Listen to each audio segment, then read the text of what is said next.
Sebuah truk tangki Pertamina mengalami kebakaran hebat di Gerbang H Anif, Kecamatan Percut Seituan pada Kamis 3 Agustus 2023 malam. Insiden kebakaran ini pun sempat terekam kamera amatir milik warga yang berada di lokasi kejadian. Dari amatan Tribun Medan, kobaran api membumbung tinggi dan membakar seluruh truk tangki tersebut. Beberapa orang petugas damkar tampak berupaya sedang melakukan penyiraman terhadap mobil tersebut. Api yang membakar seluruh mobil juga menutupi badan jalan sehingga para pengendara lain tidak bisa melintas.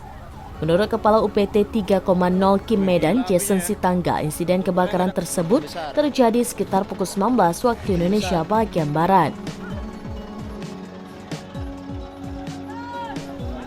Petugas yang mendapatkan informasi tersebut langsung meluncur ke lokasi kejadian. Ia menyampaikan jalan yang macet akibat kebakaran tersebut menjadi penghambat petugas tiba di lokasi kebakaran.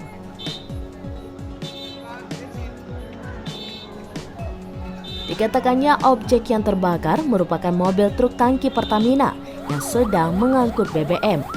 Ada 4 unit mobil damkar diterjunkan ke lokasi untuk memadamkan api dari mobil tersebut. Saat ini api pun sudah dapat dipadamkan. Dihubungi terpisah, Area Manajer Komrel NCSR PT Pertamina Patraniaga Regional Sumbagut, Susanto August Satria, memastikan pihaknya sedang menunggu hasil investigasi untuk mengetahui apa penyebab kebakaran.